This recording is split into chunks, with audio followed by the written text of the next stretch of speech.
le Seigneur nous bénisse. Veuillez vous asseoir. Ce que nous sommes en train de faire, il n'y a rien de nouveau dedans. Nous ne faisons rien d'extraordinaire. Nous ne faisons rien comme quelque chose que la révolution chrétienne a inventé. Nous sommes en train de faire quelque chose qui serait une pratique instaurée par la révolution chrétienne. Mais nous sommes héritiers d'une pratique, d'une loi, d'une coutume, d'une civilisation qui découle d'une doctrine. Et nous, notre civilisation, c'est le christianisme. Amen.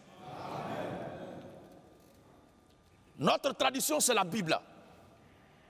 Et c'est ce que la Bible dit que nous croyons. Et notre leader, notre modèle achevé, notre Dieu, qui est notre modèle, c'est le Seigneur Jésus-Christ. Et c'est à cause de lui que nous organisons encore ce programme. Pour que tous ces enfants qui, avec le temps, écoutent l'évangile, qui croient, qui sont engagés même dans la voie de la foi, dans le chemin du salut, mais qui ne comprennent pas certains détails, ou certains mystères, ou certaines choses, qui ne comprennent pas certains mystères, qui n'ont pas la maîtrise de certaines révélations bibliques, et qui voulaient mieux comprendre, puissent aussi être instruits. Le combat qu'on mène n'est pas un combat de conquête seulement. Toujours attaquer le monde des ténèbres. Toujours attaquer ceux qui sont dans le faux. C'est vrai. C'est l'objectif premier. Mais il dit, baptisez-les et enseignez-leur. Et comme chaque dimanche, nous enseignons,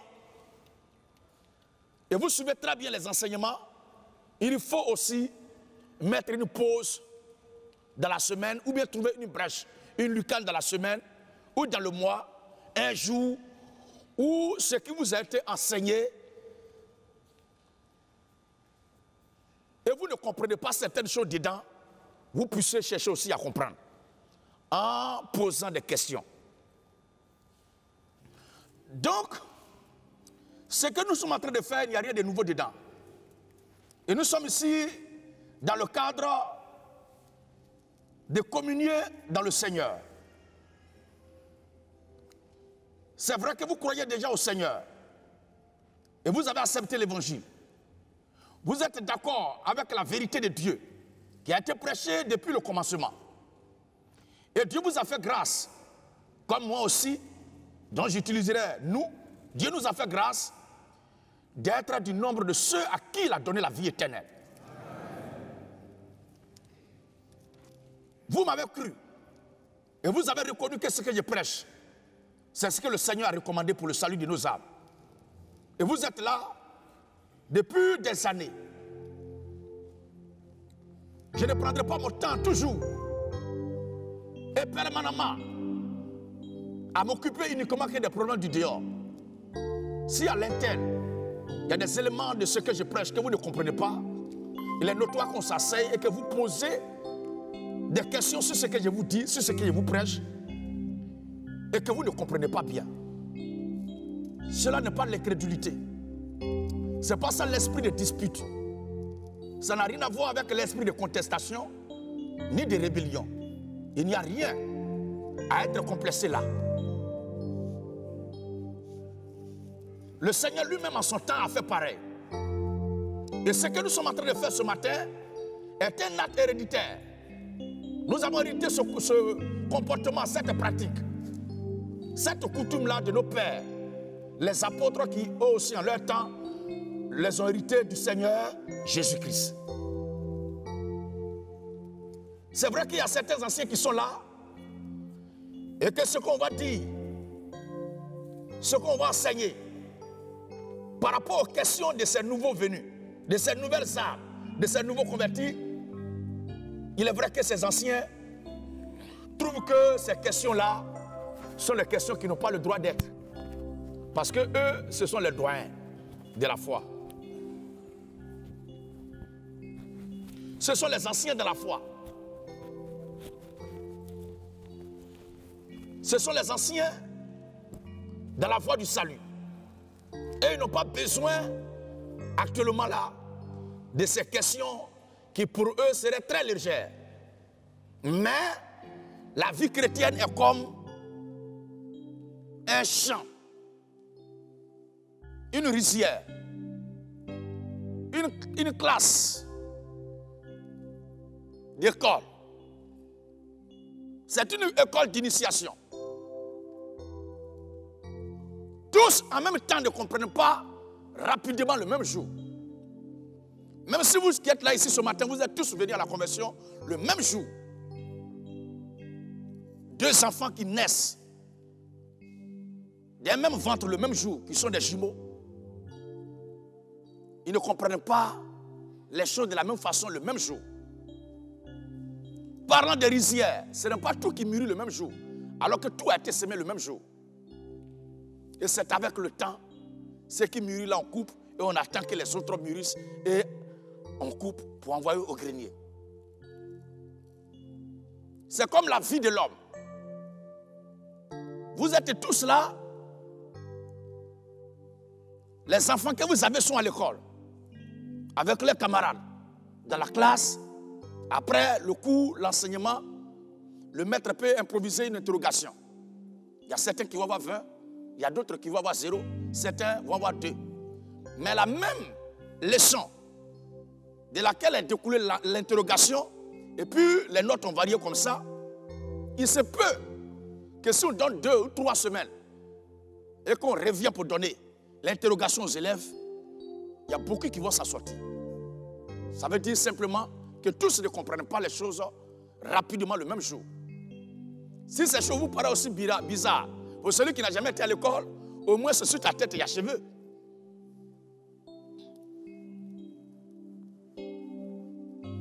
Les cheveux qui sont sur ta tête ont le même âge avec toi.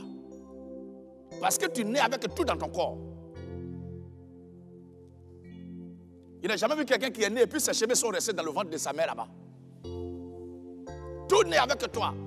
Tout est concentré en toi. Mais regardez vous-même. Quand les cheveux commencent à blanchir, est-ce que ce sont tous les cheveux sur la tête qui deviennent blancs un jour? Est-ce que ce sont tous les grains de cheveux sur la tête qui deviennent blancs le même jour? Ce n'est pas possible. Il y a cheveux blancs qui apparaissent ici, il y a cheveux blancs qui apparaissent ici, il y a cheveux blancs qui apparaissent ici. Et quand tu es dans le miroir, tu demandes à ta femme d'arracher ça. Comme il y a une barbe blanche ici qui s'entête. Quand ça pousse, je l'arrache. Quand ça pousse, je l'arrache.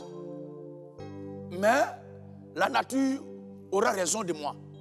C'est que tout ce qui naît, grandit, vieillit et meurt. Les cheveux vont blanchir. On ne peut rien contre ça. Mais qu'est-ce qu'il veut vous dire? C'est que les cheveux qui sont sur la tête ne deviennent pas blancs et tous le même jour. C'est avec le temps. Chacun à son tour.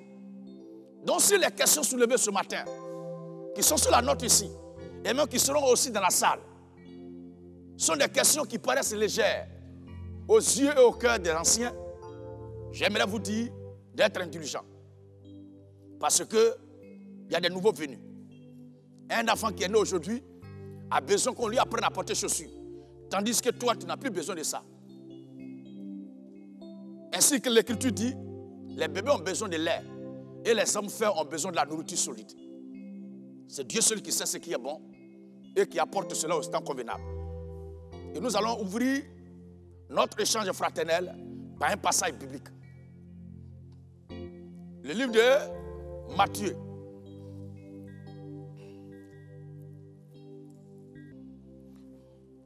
Matthieu chapitre 13, verset 10 à 12 et le verset 36.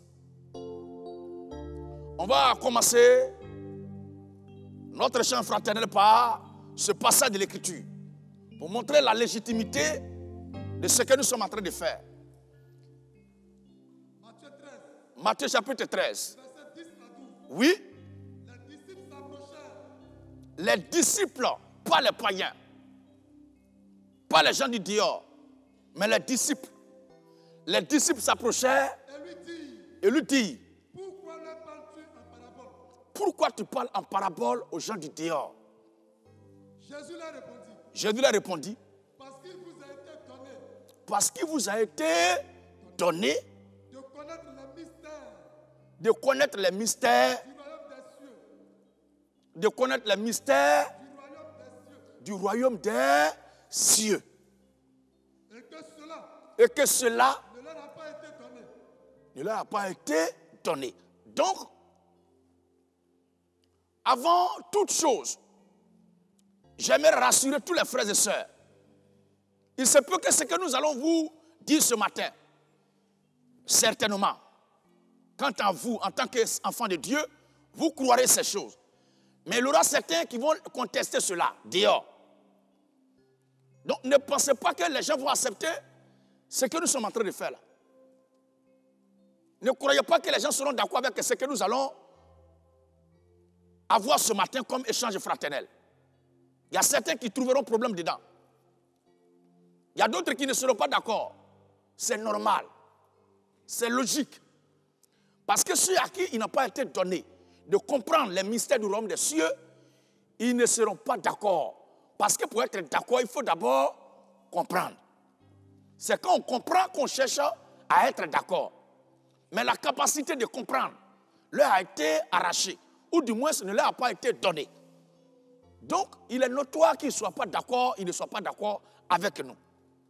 Le verset 36. Matthieu 13, 36. Alors, Jésus renvoya la foule. Jésus renvoya la foule. Et entra dans la maison. Et entra dans la maison.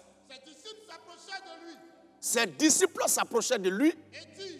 Ses disciples s'approchaient de lui et dit, explique-nous La parabole de l'ivraie du champ. explique-nous la parabole de l'ivraie du champ. Il lui répondit, C'est bon, frère. Donc, si pour ceux de dehors, les choses sont dites en parabole, parce qu'il ne leur a pas été donné de comprendre les choses du royaume des cieux, ceux de dedans pour qui ces choses ont été dites et à qui il a été donné de comprendre les choses du royaume des cieux, il est notoire qu'ils cherchent à comprendre. D'où la nécessité d'interroger le maître, de poser des questions au maître, de lui demander, de lui poser des questions sur ce qu'il avait dit en parabole. De même, nous aussi, étant les disciples du Seigneur, étant les chrétiens, membres du corps de Christ, tout ce que nous ne comprenons pas dans sa parole, tout ce que nous ne comprenons pas de sa parole, il est notoire que nous interrogeons aussi le Seigneur pour nous apporter notre part de révélation. Et c'est ce que nous sommes en train de faire ce matin. Et nous commencerons par la première question qui a été posée dimanche. J'ai deux questions. La première, c'est dans Genèse chapitre 6, le verset 1 à 4. Je paraphrase. La Bible dit que les fils de Dieu prient, les fils de Dieu, la Bible dit que les fils de Dieu prient des femmes parmi les fils des hommes. Ma question est celle-ci. Qui sont les fils là des hommes? Qui sont les fils là de Dieu ou des anges ou les humains? Je reprends bien. Ma première question est dans Genèse chapitre 6, le verset 1 à 4. Je paraphrase. La Bible dit que les fils de Dieu prient des femmes parmi les fils des hommes, parmi les filles des hommes. Les fils de Dieu prient des femmes parmi les filles des hommes. Question. Qui sont fils là? Est-ce ce sont les anges ou les humains? Parlant des fils de Dieu. Merci. Ma deuxième question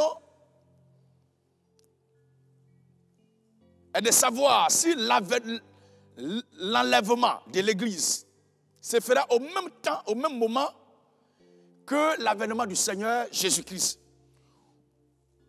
Ou est-ce qu'après l'enlèvement de l'Église, d'abord, puis la grande tribulation, et vient maintenant notre Seigneur Jésus-Christ? La première question, on va lire le verset pour mieux comprendre. Genèse chapitre 6. Genèse chapitre 6, Oui. le verset 1. Lorsque les hommes eurent commencé à se multiplier sur la face de la terre, Lorsque les hommes eurent commencé à se multiplier sur la face de la terre, et que des filles leur furent nées, et que des filles leur furent nées, les fils de Dieu les fils de Dieu virent que les filles des hommes étaient belles, virent que les filles des hommes étaient belles, belles. et ils en prirent pour femmes. Il n'est pas dit là que les filles des hommes étaient plus belles que les filles de Dieu. Il n'est pas dit dans ce texte que les filles des hommes étaient plus belles que les filles de Dieu. Je sais que nous ne croyons pas en ces théories qui disent que ce sont les enfants de Satan qui sont beaux et que les filles du diable sont plus belles que les filles de Dieu. Nous ne croyons pas en cette théorie. Mais comme les gens racontent ça souvent sur les réseaux sociaux, c'est pour enlever ça déjà dans votre esprit. Le texte est clair. Les filles des hommes étaient belles et non pas plus belles. Il n'y a pas de superlatif ici. Donc les fils de Dieu virent que les filles des hommes étaient belles. Et Oui, ils en prirent pour femmes, ils en prirent pour femmes parmi toutes celles qu'ils choisirent. parmi toutes celles qu'ils choisirent. Alors l'Éternel dit, C'est bon. La question du frère est de savoir si les filles, d'abord les deux groupes ici, là, au niveau des hommes, il n'y a pas de problème. Mais c'est au niveau des fils de Dieu. Les fils de Dieu, là, ils demandent, est-ce que ce sont les anges ou ce sont des humains? La réponse à la question, on commence dans Matthieu chapitre 22, versets 23 à 30. La réponse à la question se trouve là. C'est vrai que d'habitude, on lisait Psaume, qu'on va lire d'ailleurs tout à l'heure, mais pour apporter un autre élément, Matthieu 22, le verset 23 à 30, qui nous dit... Matthieu 22, 23 à 30. 23 à 30. Oui, Le même jour, le même jour, les Sadducéens, les Sadducéens qui disent qu'il n'y a point de résurrection, qui disent qu'il n'y a point de résurrection vinrent auprès de Jésus vinrent auprès de Jésus et lui firent cette question. et lui fit cette question. Maître, Maître, Moïse a dit, je n'ai jamais vu des gens aussi hypocrites comme les pharisiens et les sadduciens. Ils appellent Jésus maître, mais ils ne le croyaient pas en lui. Ils étaient prêts à le lapider. Mais ils l'appelaient quand même maître. Oui, Moïse a dit, Moïse a dit, si quelqu'un meurt sans enfant, si quelqu'un meurt sans enfant, son frère épousera sa veuve son frère va épouser sa veuve et suscitera une postérité à son frère. et va faire des enfants à son frère. Or, Or, il y avait parmi nous il y avait parmi nous 7 frères. 7 frères. Le premier se maria Le premier se maria et mourut. et mourut. Et comme il n'avait pas d'enfant, Comme il n'a pas eu enfant, il laissa sa femme à son frère. il laissa sa femme à son frère. Il en fut de même Il en fut de même du second, jusqu'au puis du troisième, 7e. Parce que eux ne croient pas à la résurrection des morts. Donc ils veulent comprendre. Ils utilisent la ruse, une stratégie pour poser la question à Jésus. Pour voir s'il y a une vie après cette vie que nous menons actuellement. Pour voir s'il y a une vie après ce monde. La question du frère, c'est de savoir, dans Genèse là, quand la Bible dit les fils de Dieu pris pour femmes les filles des hommes qu'ils trouvaient belles, il était question de savoir si les fils de Dieu ce sont des anges ou ce sont des humains comme nous. Pour répondre à cette question, j'adopte simplement une démarche très simple qui va vous permettre de comprendre. Parce que si on doit dire que ce sont les anges ou ce sont les hommes, on doit d'abord prendre un test qui fait l'accumulation des deux éléments. Un test qui parle des hommes et qui parle en même temps des anges. Maintenant, qu'est-ce qu'il est possible aux hommes de faire et qu'est-ce qu'il n'est pas possible aux hommes de faire? Qu'est-ce qu'il est possible aux hommes, aux anges de faire et qu'est-ce qui n'est pas possible aux anges de faire? Alors, l'Écriture nous donne un texte qui est riche. Et là se trouvent les deux éléments, et les hommes et les anges. Les fils de Dieu dans Genèse, est-ce qu'il est question des anges? La question a une réponse très simple ici. Jusqu'à la fin de la lecture, vous allez bien comprendre. Ils ont demandé si ces frères qui sont morts, les 7 là, à la résurrection, puisqu'ils ont tous connu cette dame, pour laquelle elle sera femme. La Bible dit, oui. Après eux tous, la femme mourut aussi. Elle est morte aussi. À la résurrection. À la résurrection. Duquel de ces 7 frères-là sera-t-elle donc la femme? Elle sera la femme de qui? Car tous l'ont eu. Et tous l'ont eu. Vous voyez, la Bible ne dit pas ici sortir avec elle et rentrer dans les détails. On dit simplement eu. Eu ici, c'est le mariage. C'est-à-dire, les 7 là, chacun l'a eu pour femme. Chacun l'a connue, chacun est sorti avec elle. La Bible dit maintenant, à la résurrection là, pour lequel des 7 frères, cette femme-là sera femme. La Bible dit, le Seigneur répond ceci. Jésus leur répondit, vous êtes dans l'erreur. Vous êtes dans l'erreur. Alors, pourquoi il dit qu'ils sont dans l'erreur?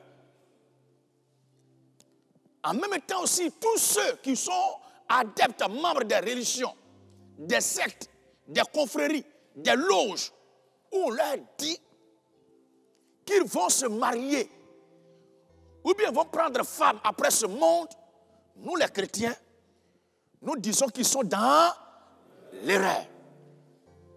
Parce que nous, notre devoir, c'est de répéter ce que Jésus a dit. Et nous sommes là pour répéter en tant que des répétiteurs. Est-ce que le peuple de Dieu a compris ceci?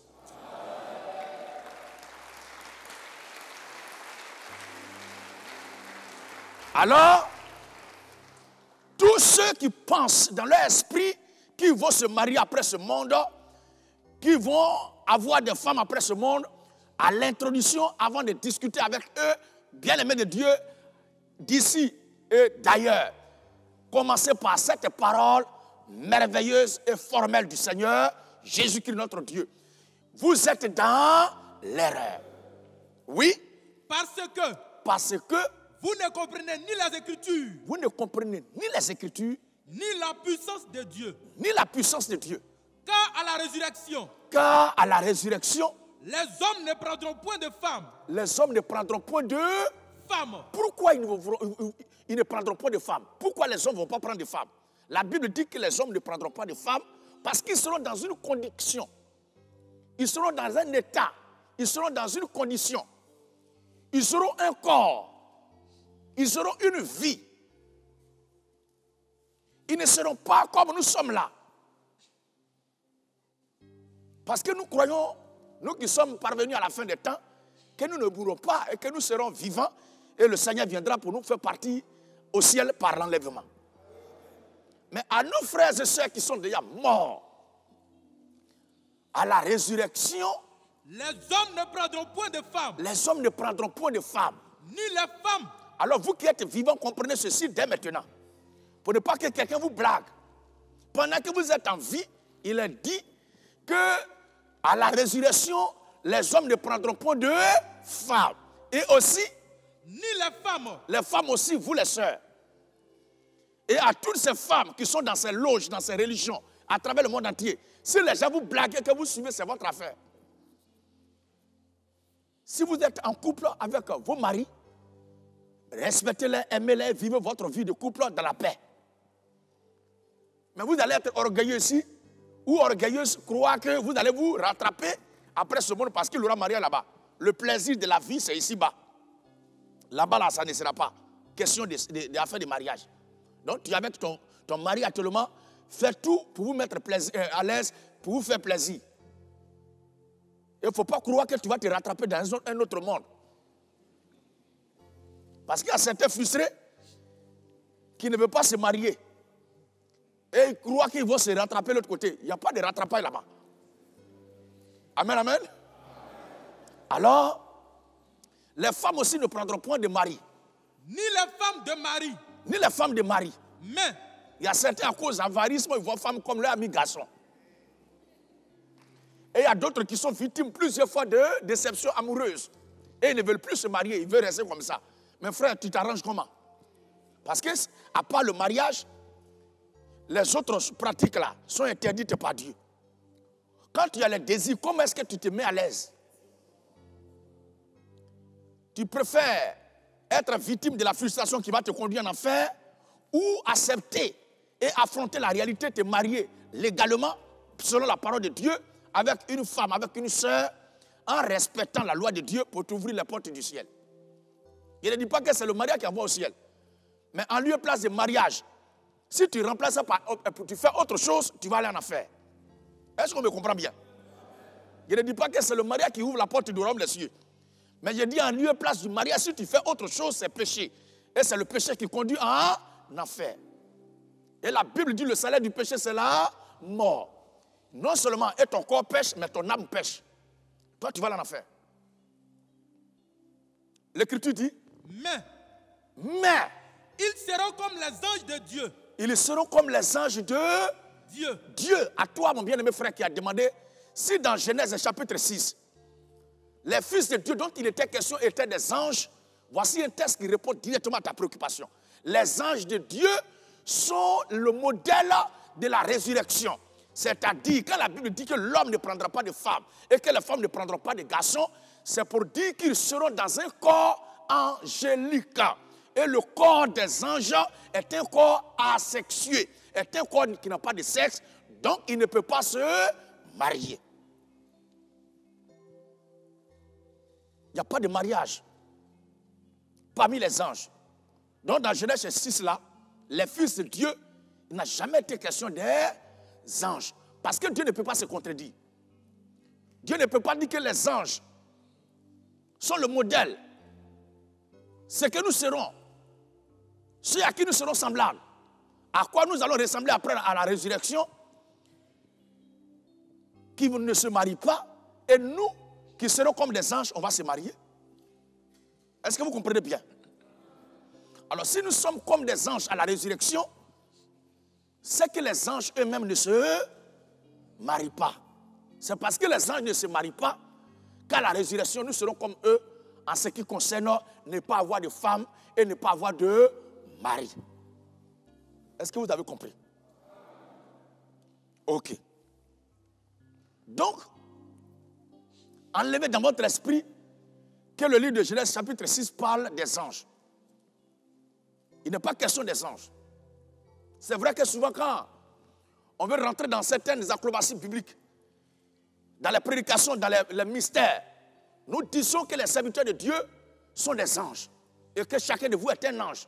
Mais pas au sens que c'est comme ange Gabriel ou Séraphin. Nous disons simplement que vous êtes des anges parce que vous êtes des joyaux venus de Dieu.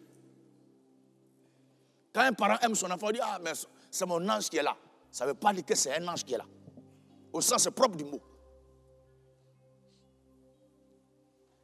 Les fils de Dieu dont il est question ici, il est question de toi, il est question de moi.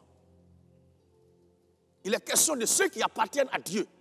Parce qu'au commencement, il y avait deux liées dans le genre humain. Après la procréation, il y a la liée de Caïn, qui est celle de Satan, et il y a la liée d'Adam, qui est celle de Dieu. Les enfants d'Adam sont considérés dans la Bible en tant qu'enfants de Dieu. Mais ils évoluent dans un corps. Nous sommes d'abord de Dieu. Nous venons d'abord de Dieu. Nous appartenons déjà à Dieu avant de naître sur terre pour évoluer dans un corps. Nous sommes déjà les semences de Dieu avant de naître sur terre pour évoluer dans un corps. À l'image parfaite du Seigneur Jésus-Christ. Il est Dieu d'abord. Il est esprit immortel. Il est esprit éternel. Il est esprit qui n'a ni commencement de vie, ni fin de vie. Mais il a pris un corps humain pour venir sur la terre. Et la Bible dit, ayant paru comme un simple homme. Vous aussi, à vous les frères et sœurs, vous devez comprendre que nous vivons comme des simples hommes. Mais en réalité, nous sommes des dieux. Psaume 82 qui nous dit cela. Psaume 82. Oui. Le verset 1 à 6. Dieu se tient dans l'assemblée de Dieu. Il juge. Écoutez bien, si vous avez pris note. Loin de moi, l'idée de vouloir me comparer au Seigneur. Jamais. Je préfère mourir païen et Dieu va avoir pitié de moi pour me sauver que de mourir un antichrist. Parce que j'aurais voulu usurper la position ou la place du Seigneur. Mais c'est un exemple pour que vous puissiez comprendre. Nous étions tous à ce rassemblement. Et comme certains ont oublié, je peux vous rappeler simplement. Parce que la rédaction de la Bible, là, nous y avons participé. Parce que c'est l'Esprit de Dieu qui a rédigé la Bible à travers les serviteurs de Dieu. Or, nous sommes tous des esprits de Dieu. Nous sommes les particules de Dieu. Quand la Bible dit, Dieu se tient dans l'assemblée des dieux. Dieu se tient dans l'assemblée des dieux. Et juge au milieu des dieux qu'on va lire tout à l'heure. Vous avez certainement oublié à cause du temps que nous a séparés.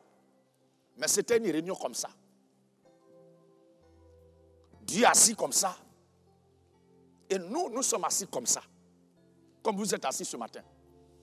Et Dieu, il juge les différends qu'il y a entre moi et ma femme. Il juge les différends qu'il y a entre toi et ta soeur. Il juge les différends qu'il y a entre toi et ton frère. C'est lui qui était juge à l'époque. Quel privilège. Il descendait au milieu de son peuple. Et il jugeait les différends entre ses enfants. Et quand il finit de juger, il s'en va. Mais quand il vient juger au milieu des hommes là, au milieu des dieux, dans l'assemblée des dieux là, il est dans quel corps? Il est dans quel corps? Ce passage de l'Écriture nous montre que Dieu a joué le rôle de juge parmi ses enfants qui sont sur terre, à un moment donné de la vie. À une période de l'histoire de l'humanité, Dieu se tenait dans le tribunal, dans la salle d'audience, et c'est lui-même qui jugeait les affaires entre ses enfants. Et c'est le modèle de jugement qu'il a imposé, qu'il a tracé, qu'il a donné, qu'il a légué, que les Salomon et autres là, qui sont nos aïeux, ont aussi suivi. C'est lui le grand juge. Dieu se tient dans l'assemblée des dieux. Oui. Il juge au milieu des dieux. Il juge au milieu des dieux. Jusqu'à quand? Jugerez-vous avec iniquité? Et auriez-vous égard à la personne des méchants? Et auriez-vous égard à la personne des méchants? Rendez justice aux faibles et à l'orphelin. Rappelez ici un fait qui s'est déjà passé. C'est pourquoi lui aussi, comme vous êtes avec moi là, il s'est tenu avec eux comme ça, il était en train de juger les choses entre eux. Mais il ne fait pas la part des choses entre lui ici et Dieu ici. Après avoir dit Dieu se tient dans l'assemblée des dieux et juge au milieu des dieux, directement il aborde le jugement. Jusqu'à quand agirez-vous avec iniquité, avec méchanceté? Il a dit, c'est de lui, mais il a parlé tout à l'heure, mais c'est quoi? Mais il a parlé d'un fait déjà. N'oubliez pas que Melchisedec était le grand Dieu des cieux, dans la posture d'un souverain sacrificateur. C'était Dieu lui-même. Donc, à certaines périodes de l'histoire de l'humanité, c'était Dieu lui-même parmi son peuple qui accomplissait le devoir sacré. Dieu se tient dans l'assemblée des dieux et juge au milieu des dieux. Oui. Faites droit. Oui. Aux malheureux. Faites droit aux malheureux. Et aux pauvres. Et aux pauvres. Sauvez le misérable. Sauvez le misérable. Et l'indigent. Et l'indigent. Délivrez-les.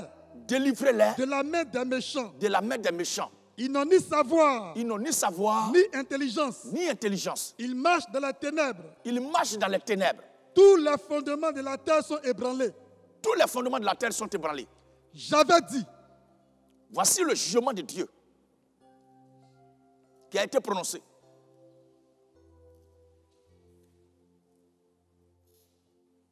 Et le serviteur de Dieu qui se tient au milieu du peuple de Dieu, à cette époque-là, il jouait le rôle de Dieu. Toutefois, il n'est pas Dieu. Mais c'est le modèle de jugement que Dieu a fait, qui lui a été transmis, qu'il est en train d'exercer aussi. Alors, j'avais dit, vous êtes des dieux. Là, mais il parle ici en tant que bouche de Dieu. Comme vous ne comprenez pas, quand il a dit que Dieu se tient dans l'assemblée des dieux pour juger là, vous ne savez pas de quoi il est question. Vous cherchez, est-ce que c'est aussi là-bas que Dieu s'est tenu dans l'assemblée des dieux pour juger, pour vous ramener sur terre. Et que vous comprenez en même temps aussi le livre de Genèse qui parle des enfants de Dieu, des fils de Dieu qui prient pour femmes, les filles des hommes. Vous devez comprendre que c'est sur la terre ici que ça s'est passé. Mais avant que quelque chose ne se déroule sur la terre, ça a déjà été d'abord au ciel. Ainsi est-il écrit que ta volonté soit faite sur la terre comme elle en était au ciel. Oui. J'avais dit, vous êtes des dieux. Vous êtes des dieux. Vous êtes tous des fils du Très-Haut.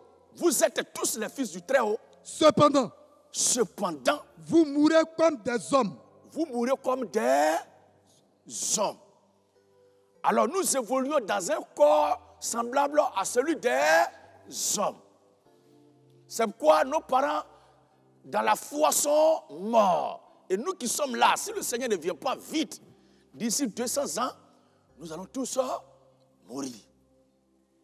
Donc dans le passage de Genèse, voici la réponse à cette préoccupation que je voulais donner. Il est question des humains sur la terre, il est question des enfants de Dieu parmi les hommes sur la terre, il est question de la lignée d'Adam, qui est de la sémence de Dieu sur la terre des hommes. Et non pas les anges qui sont descendus du ciel pour se marier avec les enfants des hommes sur la terre. Pas question. Les anges ne se marient pas parce qu'ils n'ont pas de sexe.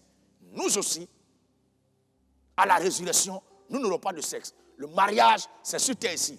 Donc quand un enfant de Dieu, une semence de Dieu se marie avec une semence du diable, il est question là d'un fils de Dieu qui se marie avec une fille des hommes. Voici ce que cela veut dire.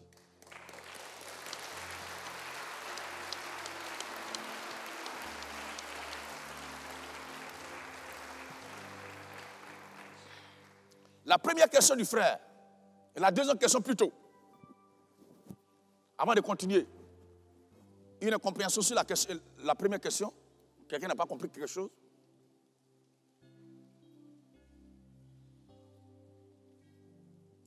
Ok. D'accord, rien à signaler. La deuxième question. L'enlèvement de l'Église et l'avènement du Seigneur Jésus-Christ.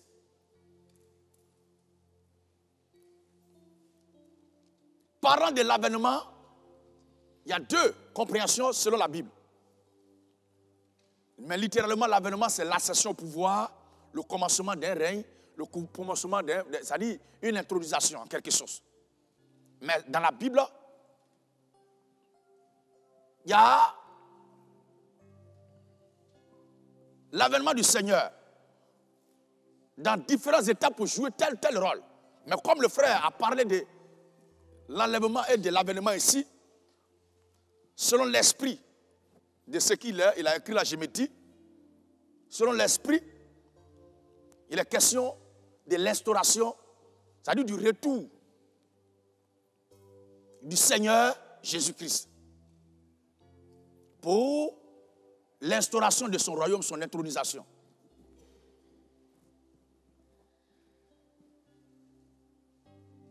Je voulais dire ceci. Cette question, il y a un enseignement préparé sur ça, sur l'avènement, sur l'enlèvement, sur la résurrection. Mais je vais juste répondre à la question du frère de façon ciblée. Comprenez-moi bien ce que je suis en train de dire. Je ne fais pas l'enseignement. Je ne touche pas à l'enseignement. Mais je m'en tiens à l'esprit de la question du frère pour répondre juste à sa question. L'église ne sera pas enlevée. L'enlèvement ne concerne pas l'église.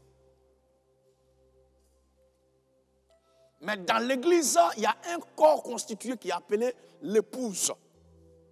Parce que l'église, c'est l'ensemble de tous ceux que le Saint-Esprit, tous les chrétiens à l'échelle mondiale, ce sont eux qui sont l'église du Seigneur Jésus-Christ. Dans d'autres passages, vous verrez aussi le mot vierge.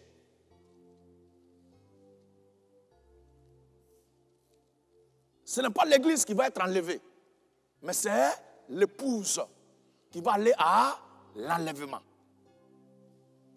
L'épouse fait partie de l'église, mais l'église n'est pas forcément l'épouse. Toute l'église n'est pas l'épouse, mais l'épouse fait partie de l'église. Donc, toute l'église ne sera pas enlevée. Ce n'est pas moi qui le dis. Dans le livre de Matthieu 25, parlant de la parabole des vierges, la Bible a dit qu'il y a eu 10 vierges qui attendaient l'époux. Et comme l'époux tardait, tous se s'ensoupirent et s'endormirent. Au milieu de la nuit, une voix cria. Dans d'autres versions, on cria. Voici l'époux, allez à sa rencontre. De là, certains ont créé certaines doctrines. Ils disent que lui qui va présenter l'époux là, à l'épouse, il ne fait pas partie de l'église. Sinon, si il fait partie de l'église, la Bible allait dire, voici l'époux, allons à sa rencontre. Mais on venait de lire tout à l'heure le serviteur de Dieu qui parlait dans Psaume 82. Est-ce qu'il a dit, Dieu avait dit, nous sommes des dieux. Mais il dit, j'avais dit, vous êtes des dieux. L'homme de Dieu qui parle, il parle en tant que bouche de Dieu. Lui ne s'implique pas parmi le peuple. Il parle en tant que bouche de Dieu. Il ne parle pas en tant que membre du peuple. Dieu l'élève. Dieu le met à l'écart. Il est extra, le peuple. Mais il fait partie du peuple.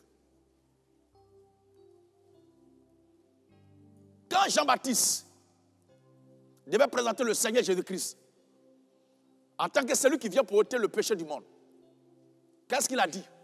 Voici l'agneau de Dieu qui ôte le péché du monde. Est-ce qu'il a dit, voici l'agneau de Dieu qui ôte nos péchés? Est-ce que Jean-Baptiste s'est mis dedans? Or, lui, Jean-Baptiste, il est venu pour annoncer au monde le retour, la venue du Messie, la rentrée sur scène du Messie. Il est venu pour préparer le chemin pour que le Messie entre en scène. Il dit, voici l'agneau de Dieu qui ôte le péché du monde. Il n'a pas dit qui ôte notre péché. Est-ce à dire que la mort de Jésus ne prend pas en compte les péchés de Jean-Baptiste et son péché aussi? C'est le sang de Jésus-Christ qui, depuis Adam jusqu'à Jean-Baptiste, a purifié tous les justes. Sans ce sang, il ne parviendrait jamais à la perfection, à la pureté, selon Dieu. Bref. Il y a d'autres qui disent aussi qu'ils sont le cri de minuit. Au milieu de la nuit, la voix qui a crié là, il y a certains qui disent qu'ils sont cette voix. Les voix-là qui se promènent.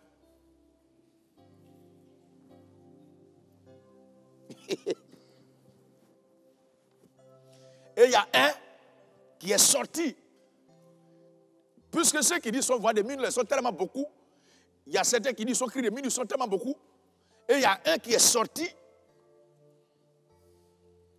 d'un cri de minuit, d'une voix de minuit. Et il dit que ce dernier-là, depuis là, il traîne les pas.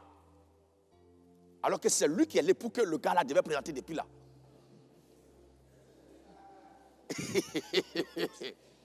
Vous voyez? Il dit que c'est lui qui est l'époux que le cri de minuit devait présenter depuis là et que le cri de minuit depuis là, il ne le présentait pas. Comme il tarde, lui-même il se révèle.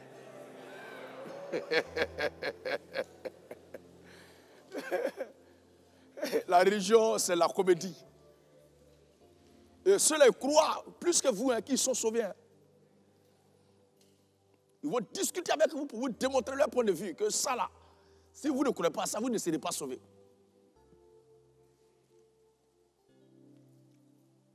Est-ce qu'il est dit ici là que l'époux est fatigué d'attendre parce que le cri ne le présentait pas et puis lui-même il rentre en scène? C'est-à-dire toi tu es disciple de cri de minuit et tu dis tu es l'époux. Or le cri de minuit là tu n'as pas présenté à la communauté au monde entier que c'est toi qui es l'époux.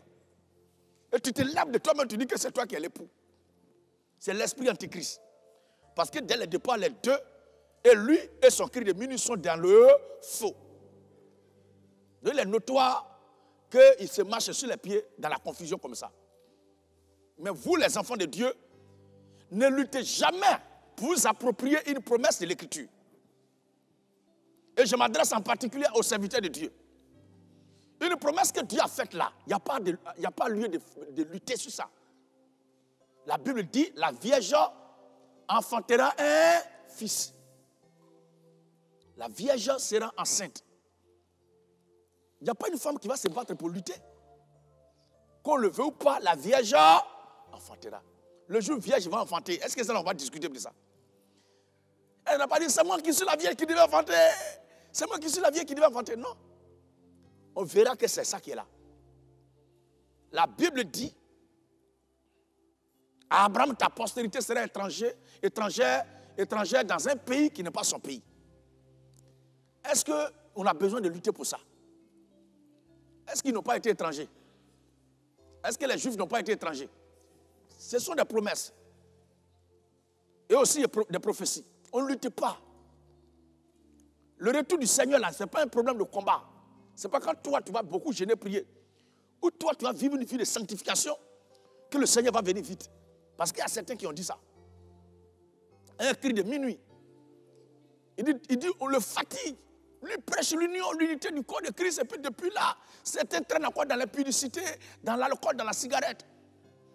Que ça retarde son travail. Que depuis là, le Seigneur devait venir, mais à cause de leur manière là, le Seigneur ne vient pas. C'est-à-dire quoi? Le Seigneur doit venir, mais comme moi je dis, je suis en train de dormir, le Seigneur ne va pas venir. La Bible dit, ceux qui sont sur les toits ne vont pas descendre. Ceux qui sont à l'Auchan ne vont pas venir au village. Ils ne vont pas revenir au village. 2 personnes couchées dans le lit, l'homme ou la femme sera enlevé. Est-ce que ce n'est pas écrit? Ça n'a rien à voir avec le comportement de l'homme. Les promesses de Dieu ne sont pas liées à la conduite humaine. Ils disent toutes ces choses-là pour en venir à un point. Que si la prophétie est donnée que toi, tu ne marches pas bien, elle ne va pas s'accomplir. Mais si tu marches bien, elle va s'accomplir. C'est-à-dire que si nous qui sommes là, on décide de se consacrer, jeûner, prier, ça va précipiter le retour du Seigneur Jésus. La Bible dit, il y a un temps pour toutes choses. Il y a un temps pour toutes choses. Pour revenir à la question du frère, c'était pour enlever un peu ces confusions autour de ça, avant d'aller à la réponse maintenant. L'épouse sera enlevée d'abord. Mais avant l'enlèvement de l'épouse, il y aura la résurrection des morts.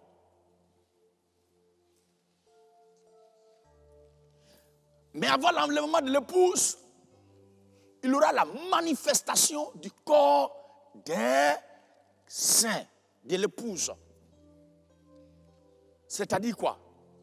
Les prodiges, les miracles, les merveilles que le Seigneur Jésus-Christ a opérées de son vivant dans un corps semblable à le nôtre, à Jérusalem, lors de son ministère terrestre là. Tel que les apôtres de Jésus, leur ombre guérissait, leur lotus guérissait les malades.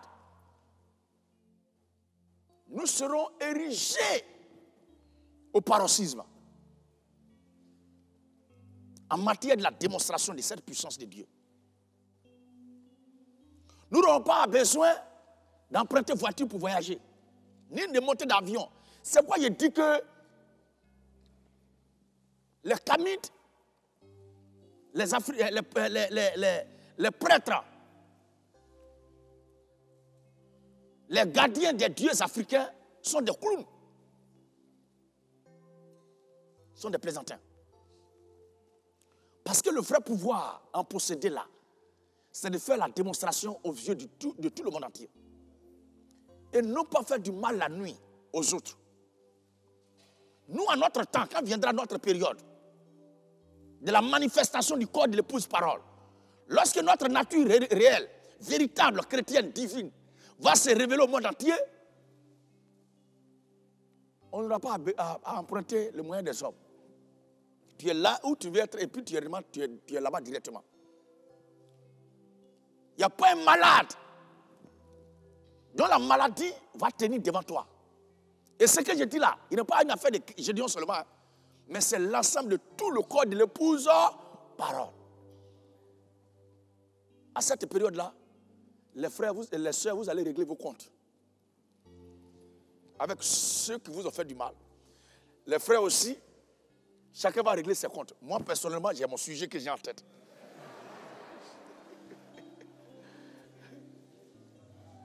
Toute la frustration accumulée durant toute notre existence. Ce jour-là, il nous sera donné droit de nous venger. Je vois le frère Thébothio qui rit. Parce que déjà, il m'a une fois parlé de ceux à qui il va rembourser la monnaie. Il n'aura pas de pitié ce jour-là. Il n'y a pas pitié dedans. Amen. C'est nous qui allons faire la loi. Et après la manifestation du corps de l'épouse, et pendant cette période-là, les morts en Christ vont ressusciter. Mais tout va déclencher, tout va être plutôt déclenché, tout va commencer par l'apparition du Seigneur Jésus-Christ. J'ai dit l'apparition du Seigneur Jésus-Christ, j'ai dit aussi l'avènement du Seigneur, aussi parce qu'il est question de l'apparition du retour du Seigneur. Mais pas pour son ascension au pouvoir, pas pour l'instauration de son royaume, comme le frère l'a bien demandé. Pas pour l'intronisation, pas pour la prise du pouvoir du trône de la terre. Non, ce n'est pas ça. Mais c'est juste un avènement qui concerne lui, Jésus-Christ et son épouse que nous sommes. La Bible dit, pour ça là, son pied ne touchera pas le sol. Mais c'est nous qui allons effectuer le mouvement de la terre vers lui. Et c'est à cette période-là, nous allons encore réitérer notre position qui est de défier cette loi des pesanteurs qui dit tout ce qui monte, descend. Jésus-Christ a monté depuis, est-ce qu'il a descendu? Nous monterons.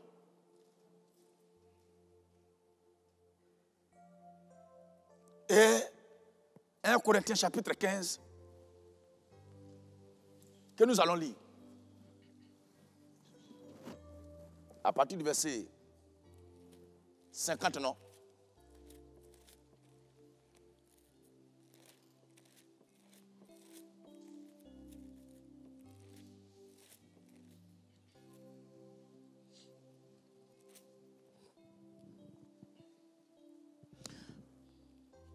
Un Corinthiens chapitre 15, verset 50, 58. 1 Corinthiens 15. Je voulais vous dire ceci. Le Seigneur, pour ceux qui ne croient pas en l'enlèvement, le Seigneur a déjà fait une démonstration. Nous les chrétiens, c'est sans obligation aucune que nous avons cru à la Bible. Nous croyons la Bible. Et c'est ce que la Bible dit que nous croyons et que nous prêchons. Il y a des gens qui croient au livre d'histoire, d'autres croient au livre de contes. Certains croient en leur ancêtre africain. Nous, on n'a pas à leur dire qu'ils ont mal fait ou bien ils ont bien fait. Mais nous disons qu'ils sont égarés. Mais nous, c'est la Bible que nous croyons. De la même façon qu'ils disent que nous qui croyons en Jésus, nous sommes égarés. Nous qui croyons en Jésus aussi, nous disons aussi qu'eux aussi sont égarés. La Bible a déjà parlé. Si quelqu'un veut te berner sur une histoire, que l'enlèvement ne va pas se produire, que ça, c'est la science-fiction. Déjà dans la Bible, ça a eu lieu déjà. Élie a été, je vais bien l'entendre, Le prophète Élie a été. Le prophète Enoch a été. Le Seigneur Jésus-Christ a été. Mais Marie n'est pas encore enlevée. Marie n'est pas encore montée au ciel. Elle nous attend.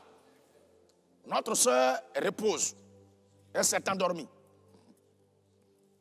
La Bible dit ce qui a été, c'est ce qui sera. L'enlèvement est la vérité de Dieu et ça se produira certainement. Nous serons enlevés. Mais avec quel corps nous serons enlevés? Et de quelle façon? La Bible dit. 1 Corinthiens 15. Oui. À partir du verset 50. Ce que je dis, frère. Ce que je dis, frère. C'est que la chair et le sang. C'est que la chair. C'est que la chair. Et le sang. Et le sang. Ne peuvent hériter. Ne peuvent hériter. Le royaume de Dieu. Voici un texte qui renforce encore notre position sur cette affaire des anges de Dieu qui ne vont pas se marier à la résurrection. La chair et le sang ne vont pas hériter le royaume de Dieu. Et que la corruption. Et que la corruption n'hérite pas. N'hérite pas. L'incorruptibilité. L'incorruptibilité. Voici. Voici. Je vous dis un mystère. C'est quoi ce mystère-là? Nous ne mourrons pas tous. Nous les chrétiens là. Nous les enfants de Dieu là. Nous ne mourrons pas tous. Tous. Mais tous. Mais tous. Nous serons changés. Nous serons changés. En un instant. En un instant. En un clin d'œil. En un clin d'œil. À la dernière trompette. À la dernière trompette. La trompette sonnera. La trompette sonnera. Et les morts ressusciteront. Les morts ressusciteront. Ressusciteront. Incorruptibles. Incorruptibles. Et nous. Et nous là. Nous serons changés. Nous serons changés. Car il faut que ce corps. Nous là, nous serons changés. Il faut que ce corps. Car il faut que ce corps. Il faut que ce corps. Corruptible. Pourri là. Revête. Reçoive. L'incorruptibilité. La pureté, la perfection. Et que ce corps mortel. Et que ce corps mortel. Revête. L'immortalité. L'immortalité. Lorsque ce corps corruptible.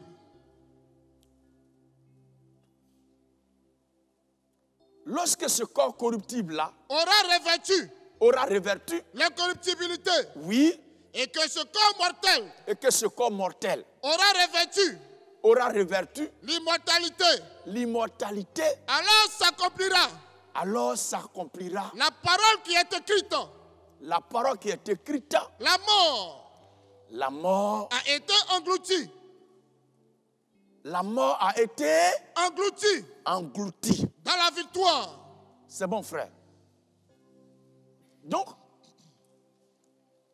voici ce que la Bible dit. Et notre réunion avec le Seigneur. Et lorsque nous irons à la rencontre du Seigneur,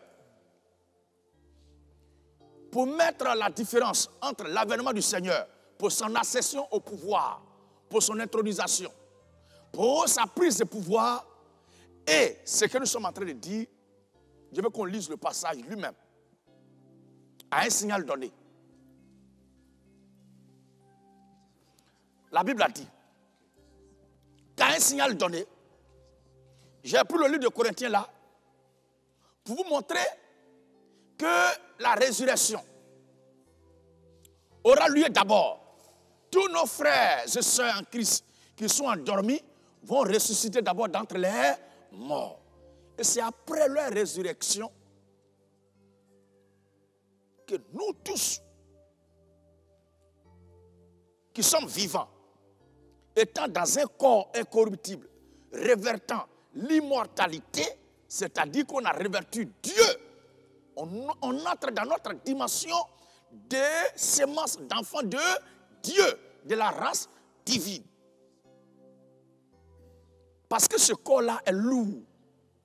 Il est comme le manteau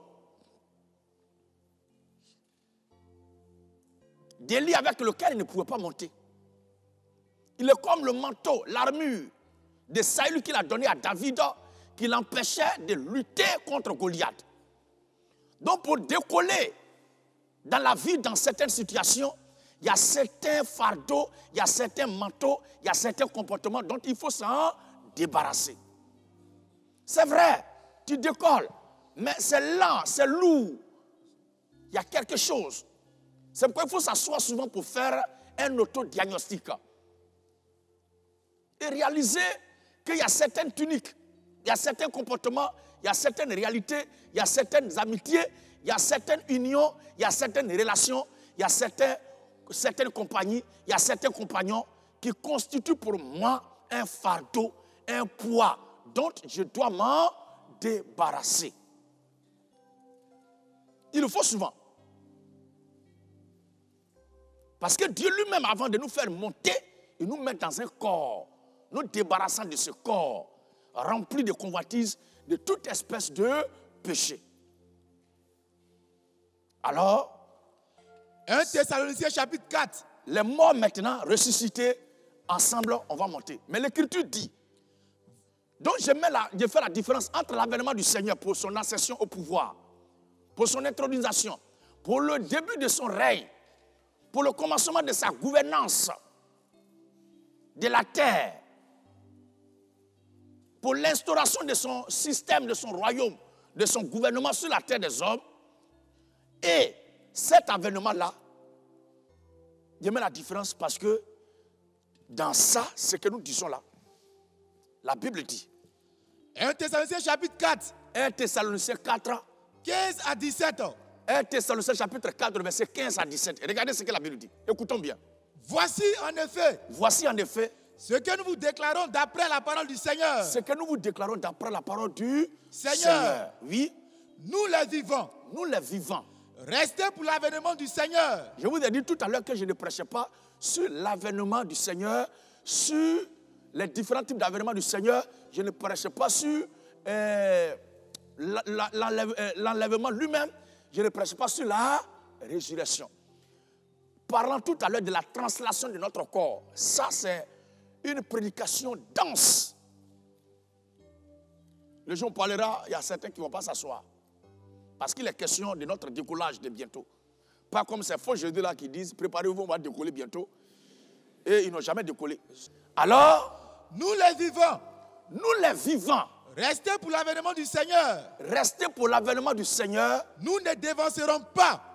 Nous ne dévancerons pas. Ceux qui sont morts. Vous voyez que la même chose revient. Vous voyez bien?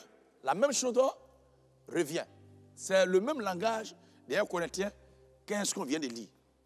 Oui, car le Seigneur lui-même a un signal donné à la voix d'un archange, et au son de la trompette de Dieu, descendra du ciel.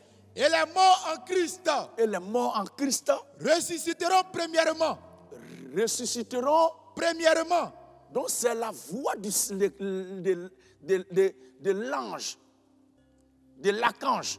Cette voix semblable plutôt à celle d'un archange là, qui va entonner le retour du Seigneur, l'apparition du Seigneur. Et à la même voix, la Bible dit, les morts en Christ ressusciteront premièrement. Pourquoi? Parce que l'apparition du Seigneur va dégager une puissance propulsive qui va descendre dans le sein de la terre comme de l'airement pour provoquer l'attraction et faire remonter de la terre tous ceux qui appartiennent à Dieu, toutes les semences de Dieu, pour les attirer vers lui. Et cette attraction-là va nous impacter, va nous appâter et va nous épater. Et va nous tirer aussi. Sans cette attraction, quelle que soit ta vie de sanctification, ton bon comportement, ta vie de jeûne et prière, tu n'iras pas à l'enlèvement. Et ne reçois cette vie-là, ne reçois ce baptême-là, ne reçois cette puissance-là, qui veut la recevoir? Mais c'est celui qui y est prédestiné. Nous croyons à la prédestination. Et c'est parce que nous y sommes prédestinés que nous croyons ces choses-là.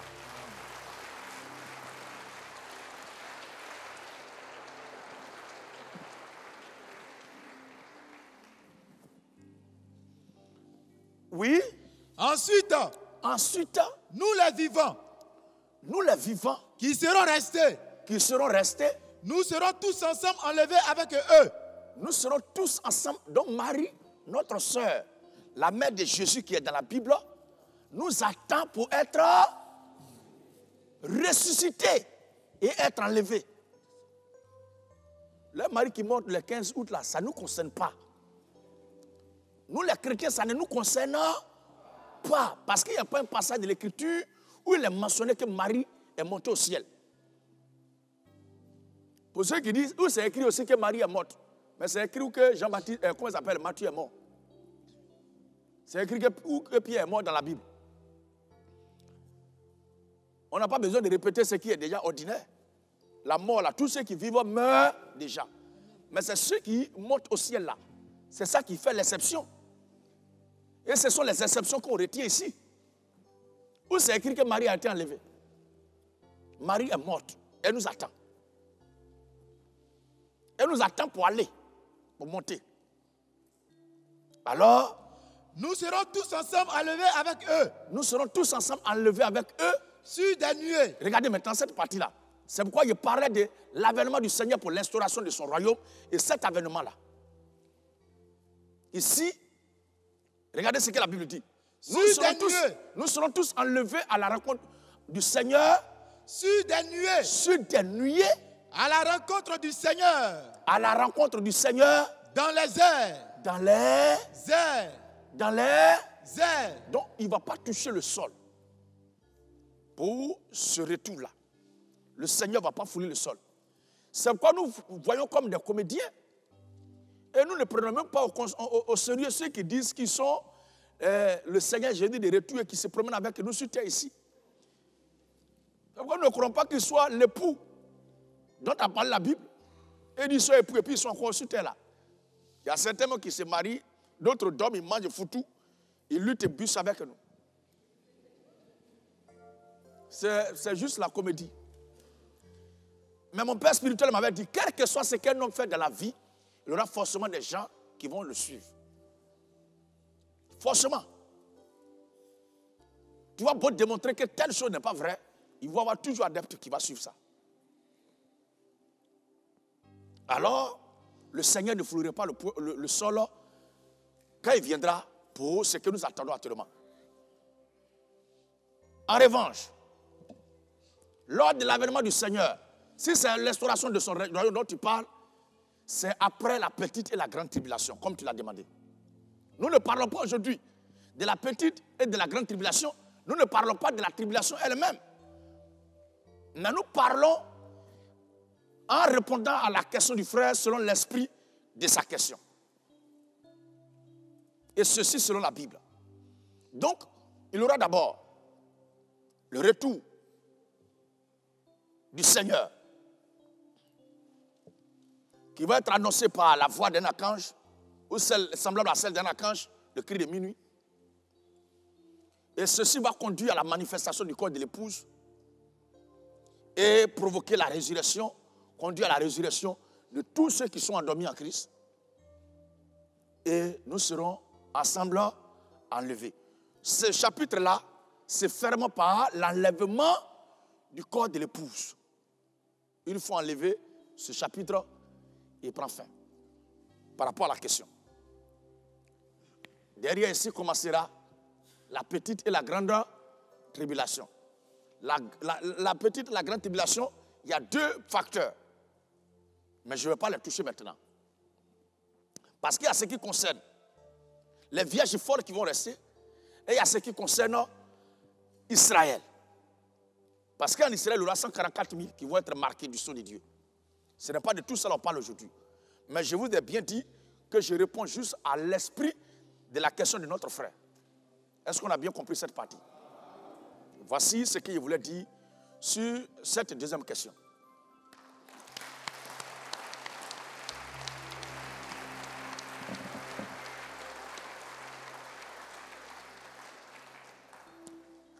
L'instauration du royaume messianique, c'est après petite et grande tribulation, enlèvement, les histoires des vierges folles, des 144 000, tout ça là. C'est après ça que le Seigneur, en tant qu'héritier du trône de David, viendra.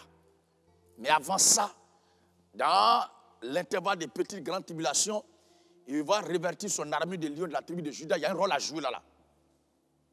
C'est pourquoi ceux qui pensent qu'ils vont faire disparaître Israël de la carte géographique de la terre, ils se trompent. Que vous aimez Israël ou pas, vous ne pouvez pas réussir cela. Ce n'est pas possible. Parce que cette nation est une nation mythique. C'est une nation qui a ses origines divines. Et Dieu a une histoire, une carte particulière à jouer avec cette nation-là. Peu importe les péchés d'Israël, peu importe ce qu'on peut reprocher à Israël comme arrogance, peu importe ce qu'Israël fait, la Bible dit, il ne nous a pas aimés sur la base de la chair et du sang, mais il nous a aimés par pure grâce. Jacob n'a pas été le choix de Dieu après sa naissance. Israël n'a pas été le choix de Dieu après sa naissance. La Bible dit, quoique les enfants ne fussent pas encore nés et qu'ils n'eussent fait ni bien ni mal, afin que le choix d'élection de Dieu, le dessein d'élection de Dieu subsista, sans dépendre des œuvres. Donc cette nation-là, son histoire fusionne avec notre histoire. Parce que nous avons les mêmes origines divines. Nous avons les mêmes origines éternelles. Nous avons la même pierre angulaire. Jésus-Christ est notre pierre angulaire.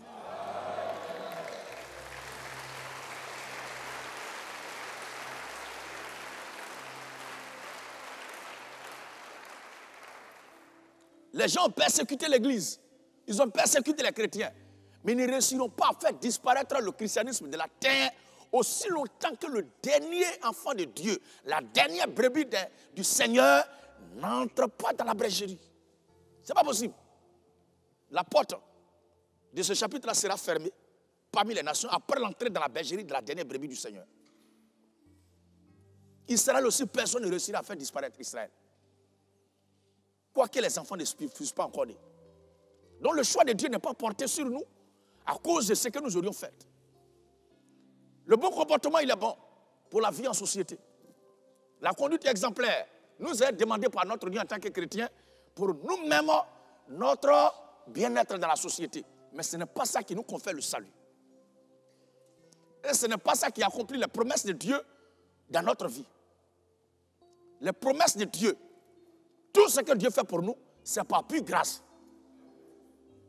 Et si nous manifestons, revenons sur terre, si nous manifestons un temps soit peu, une conduite qui est exemplaire, qui est louable, que jamais l'orgueil ne nous anime. Parce que la Bible dit que c'est lui qui produit en nous encore. Là encore, c'est lui qui produit en nous le vouloir et le faire selon son bon plaisir.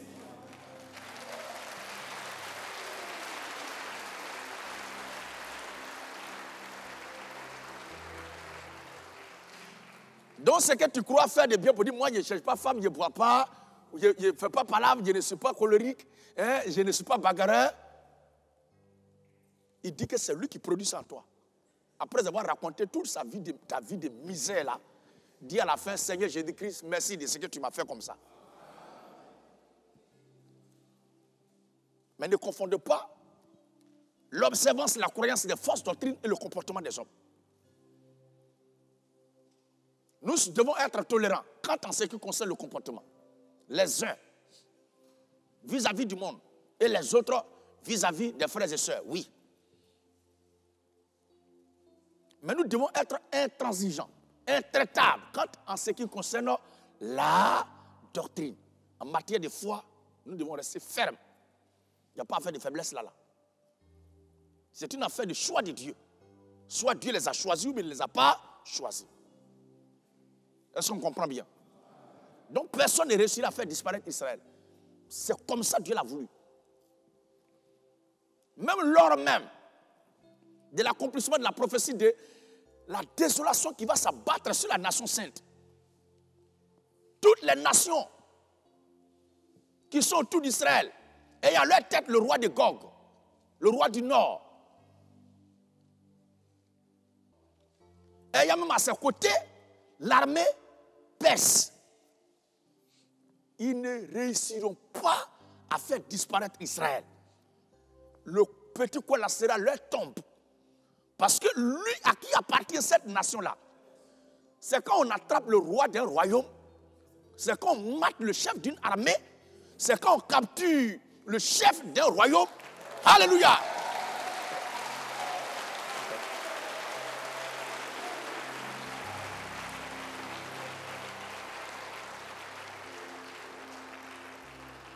C'est là que cesse le combat.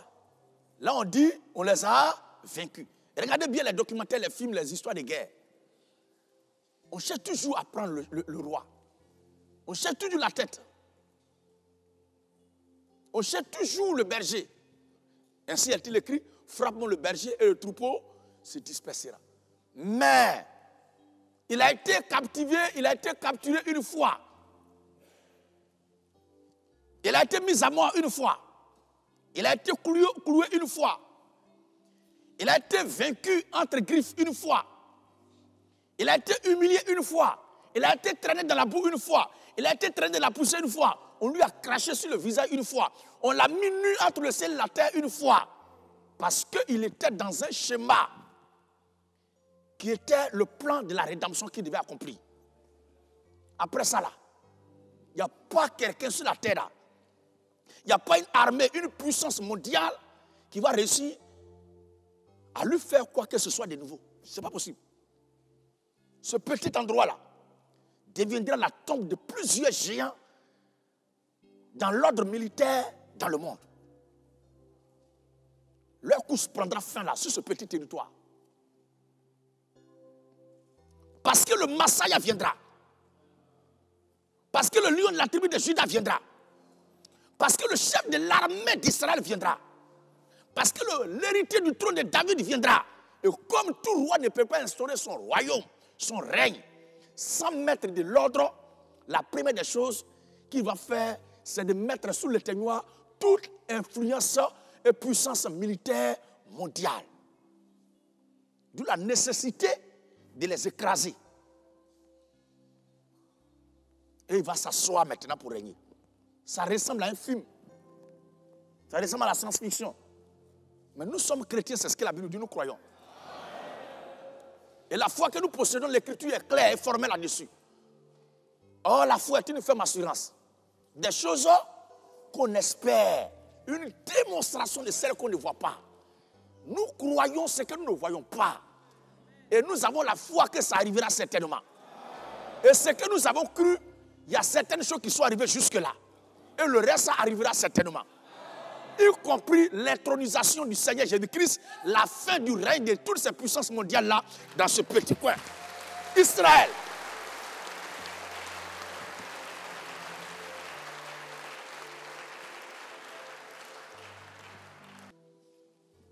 Une autre question d'un frère ici. La Bible dit, dans Actes chapitre 16, le verset 31, « Crois au Seigneur Jésus, et tu seras sauvé, toi et toute ta famille. » Qu'est-ce que signifie ici? Toi et toute ta famille. Et ça dit, s'il y a un bébé dans notre famille, et que mon père et ma mère croient, et que mon père plutôt, et que mon père croit, nous tous, nous serons sauvés. C'est une question. On va lire le texte pour la vérification des faits. Acte 16, le verset 31. Acte 16. Oui. Le verset 31. Paul et Silas répondirent. Paul et Silas répondirent. Crois au Seigneur Jésus. Il est question ici de l'histoire de l'apôtre Paul et son compagnon de lui, Silas, qui était en prison et que par les prières, les chants et les cantiques, les portes de prison se sont effondrées pour ébranler. Vous vous souvenez de cette histoire-là? Et sorti, le geôlier a eu peur, il s'est dit que tous les prisonniers se sont évadés.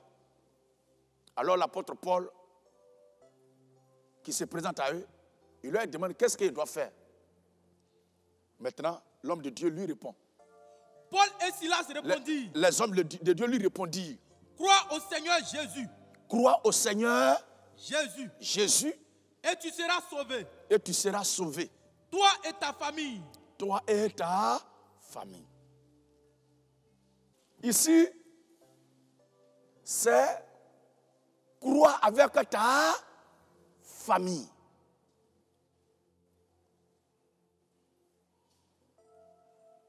À cause de l'impératif ici, il n'y a pas de sujet. Donc ça commence par la conjugaison du verbe.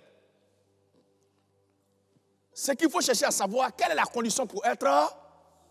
Ce n'est pas lui et sa famille qui est la condition pour être sauvé. Je reprends encore. Ce n'est pas lui et sa famille qui est la condition pour être... La condition pour être sauvé là, c'est quoi? Croire. Donc si sa famille doit être sauvée, sa famille doit croire. Donc c'est croire avec ta famille.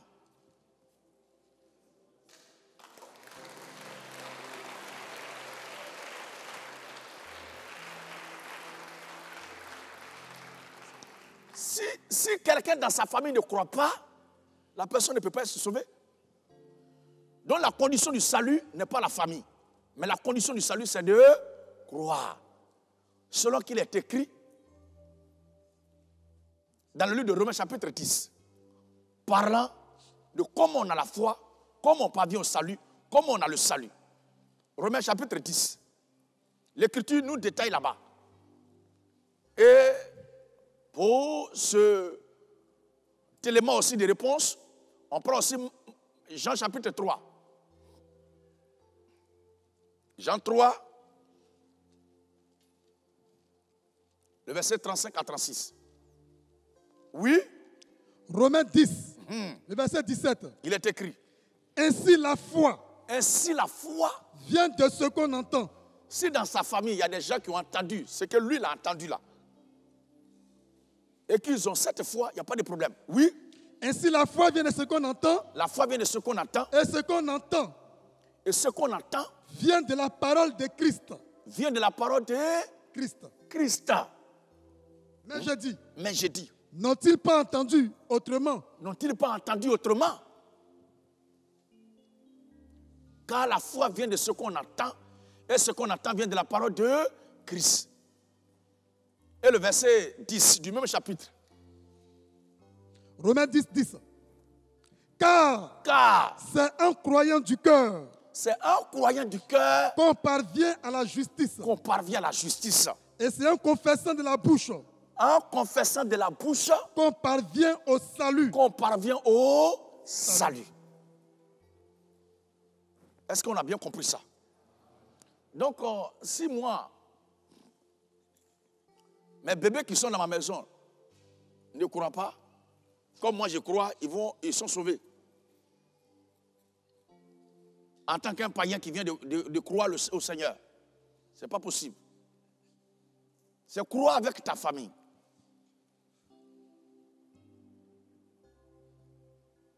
Pour être sauvé là, il faut croire. À vous-même les frères et sœurs qui êtes ici, est-ce que tous les membres de votre famille croient? Maintenant, ceux qui ne croient pas dans vos familles, ils sont sauvés. Pourquoi vous mettez dehors alors?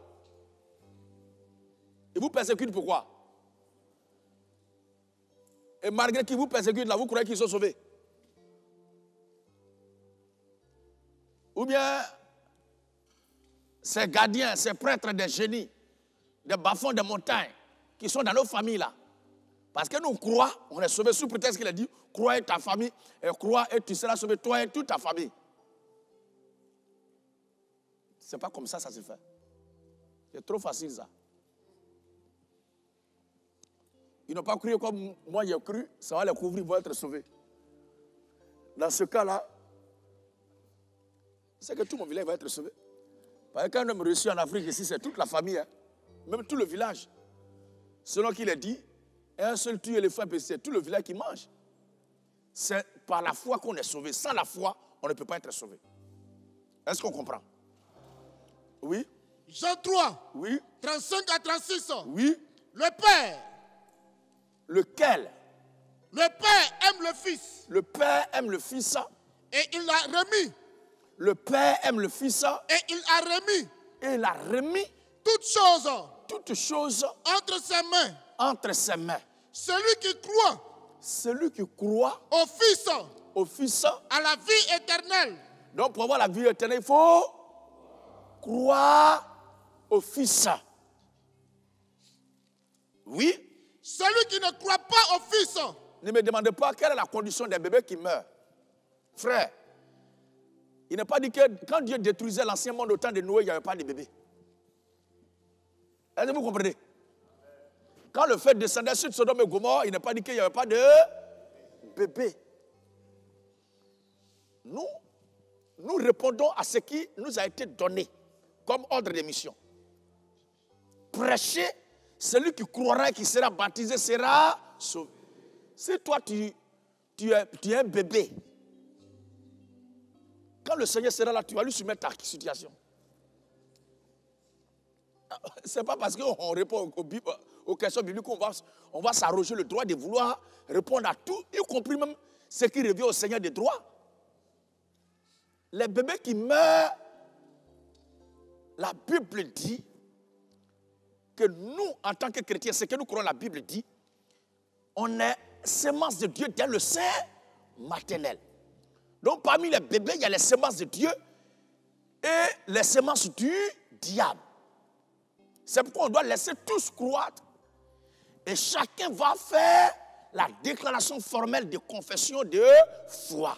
Soit il accepte Christ ou bien il n'accepte pas Christ.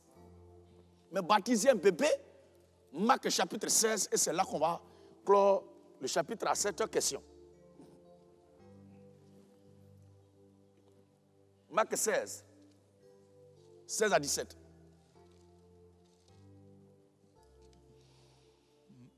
Marc 16. Oui. 16 à 17 ans. Allez par tout le monde. Allez par tout le monde entier. Et prêchez la bonne nouvelle. Prêchez la bonne nouvelle. À toute la création.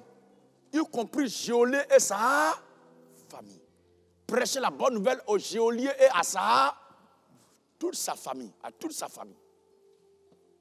Celui qui croit, oui. Celui qui croira.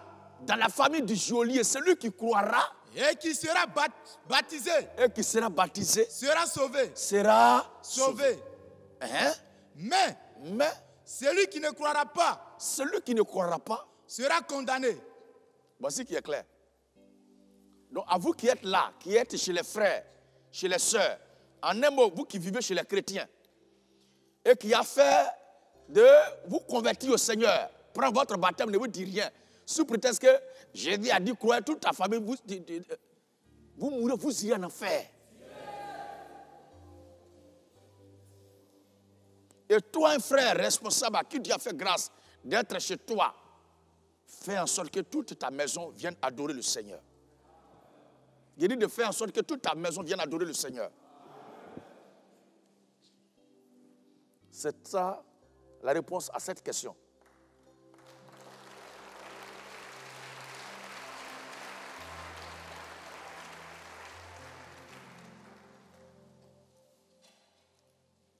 Le frère a une deuxième question. Dans Luc 22, le verset 32. On lit le passage avant de soulever la question. Luc 22. 32. Verset 32. Mais j'ai prié pour toi. Oui. Afin que ta foi ne défaille point. Oui. Et toi. Et toi. Quand tu seras converti. Quand tu seras converti. Affermis tes frères. Affermis tes frères. La question du frère, c'est de savoir de quel frère parle le Seigneur Jésus-Christ ici dans Luc chapitre 22, le verset 32. De quel frère parle le Seigneur Jésus-Christ? C'est à Simon-Pierre. Lisons le verset 31 pour bien comprendre à qui le Seigneur parlait. Luc 22, 31. Luc 22, 31. Le Seigneur dit. Le Seigneur dit. Simon. Simon. Simon. Simon. Satan vous a réclamé. Satan vous a réclamé. Pour vous cribler comme le froment. Pour vous cribler comme le froment. Mais j'ai prié pour toi. J'ai prié pour toi. Afin que ta foi ne défaille point. Afin que ta foi ne défaille point. Donc on connaît très bien le nom de celui à qui le Seigneur parlait. J'ai prié pour toi afin que ta foi ne défaille point. Oui. Et toi. Et toi. Quand tu seras converti. Quand tu seras converti. Affermis tes frères. Si Simon-Pierre n'était pas converti,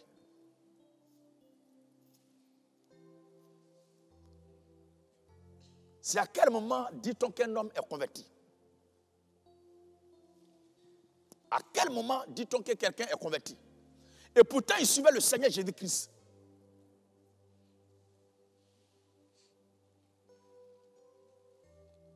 Je veux vous rassurer qu'il y a un enseignement sur ça. La nouvelle naissance. Nous, les chrétiens, nous ne croyons pas que du vivant de Jésus-Christ, un disciple soit converti.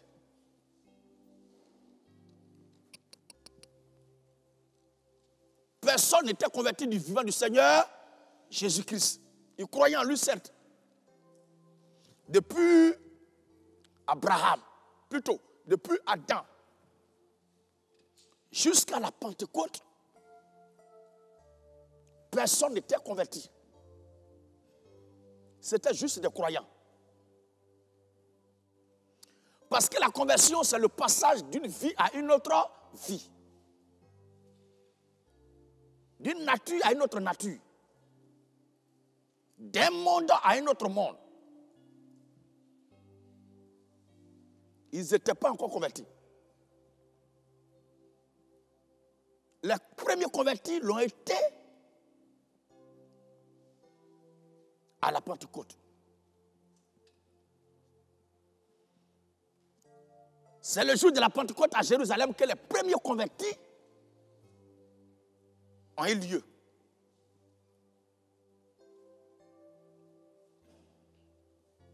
Pourquoi je le dis?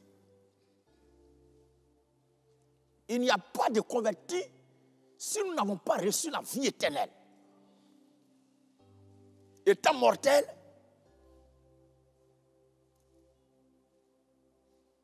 ayant cette vie de chair, il faut que nous recevons la vie éternelle. Mais la vie éternelle ne pouvait pas donner si celui qui est la vie éternelle ne s'est pas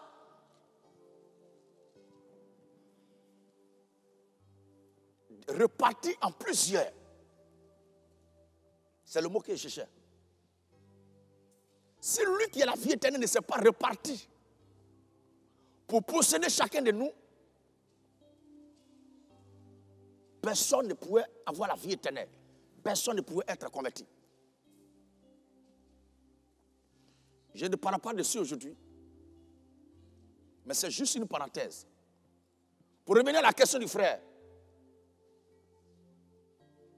de quel frère parlait le Seigneur Jésus-Christ? Frère, je ne vais pas me fatiguer. Je prends juste la réponse du Seigneur, le sens qu'il a donné au mot frère. Dans le livre de Matthieu, que quand ils lui ont posé la question, ils sont venus l'interroger, l'interpeller, pas question, plutôt pas question. Ils sont venus l'interpeller au sujet de ses parents qui étaient dehors. L'un de ces jours, le Seigneur était en train de prêcher, était en train de causer avec ses disciples, ses enfants, comme nous sommes en train de faire aujourd'hui. Quelqu'un se met dehors là, on dit, allez-y lui parler. Et la personne vient, voici ta mère, tes frères, tes soeurs sont dehors et te demandent la réponse du Seigneur. Matthieu 12. Matthieu chapitre 12. À partir du verset 46. Matthieu 12, 46. Comme Jésus s'adressait encore à la foule. Alors que Jésus s'adressait encore à la foule, voici sa mère et ses frères. Voici sa mère et ses frères. Qui étaient dehors. Qui étaient dehors. Cherchaient à lui parler. Jamais il n'a été mentionné du petit frère, grand frère de Simon-Pierre dans son ministère. Et quand il suivait le Seigneur Jésus, il n'était pas question d'un membre, une bande, un boin de sa famille qui le suivait. Non. Toi qui es ici et qui m'écoutes ce matin, et à vous tous qui appartenez à Dieu à travers le monde entier et qui écoutez ce que je dis, le mot frère pour nous les chrétiens a un sens. Et c'est le sens pour nous les chrétiens du mot frère que nous croyons là, que nous allons lire ici. Parce que nous n'avons pas le droit de confesser un autre sens de compréhension des choses, outre que le sens légué par le Seigneur Jésus-Christ. Il y a plusieurs compréhensions des choses. Il y a plusieurs sens donnés à tout dans ce monde. Mais le sens que nous prenons, c'est le sens donné par le Seigneur Jésus-Christ. Il est écrit. Et quelqu'un lui dit. Quelqu'un lui dit. Voici ta mère. Voici ta mère. Et tes frères sont dehors. Et tes frères sont dehors. Et ils cherchent à te parler. Et cherchent à te parler. Ça veut dire que Jésus avait une mère biologique, il avait les frères biologiques et il avait des sœurs biologiques. En d'autres termes, Marie a eu d'autres enfants avec son mari Joseph après la naissance miraculeuse du Seigneur Jésus-Christ par le Saint-Esprit. Il faut que cela soit martelé et que cela soit scellé dans votre esprit. Si certains vous présentent une Marie qui n'a pas eu d'autres enfants après Jésus, ne faites pas par là pour ça. Ne faites pas par là pour ça. Il y a plusieurs maris. Puisque moi-même, ma femme s'appelle Marie aussi. Donc je suis libre de parler de ma femme. Mais est-ce que c'est la mère de Jésus? Et souvent pour la taquiner, il dit, maman Marie, mère de Jésus. Pour juste rire. Mais ma chérie sait que ce n'est pas elle qui est la mère de Jésus. Elle n'a pas cœur de dire ça. Elle sait que ce n'est pas elle.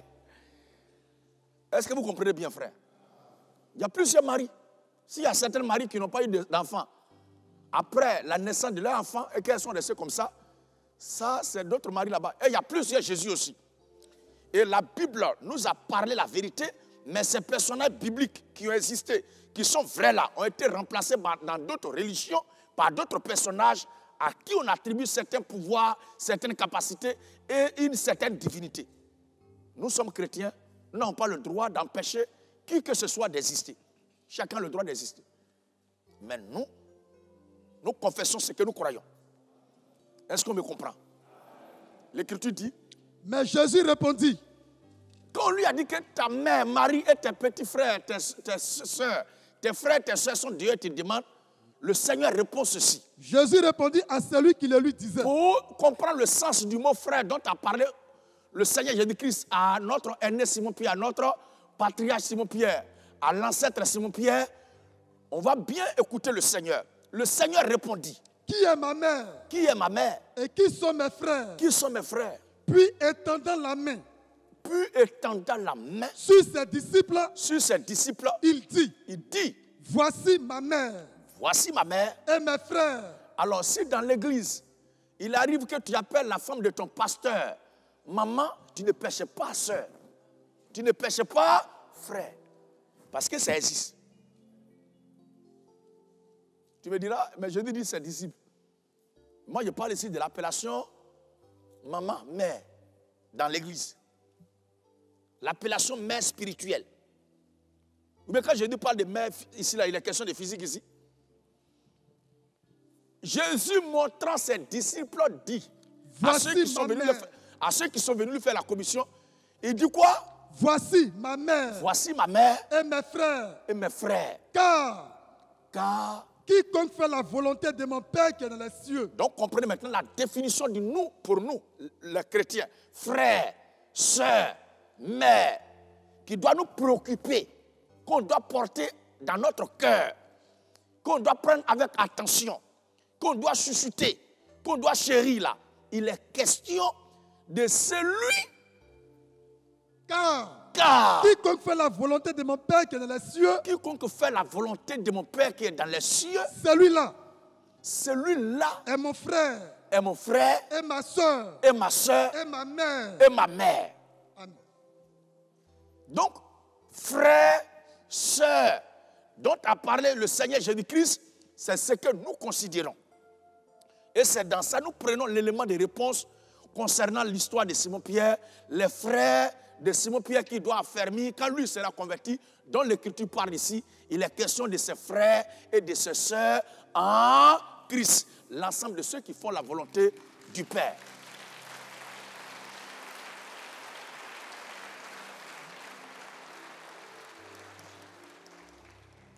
C'était là la première séance de nos échanges.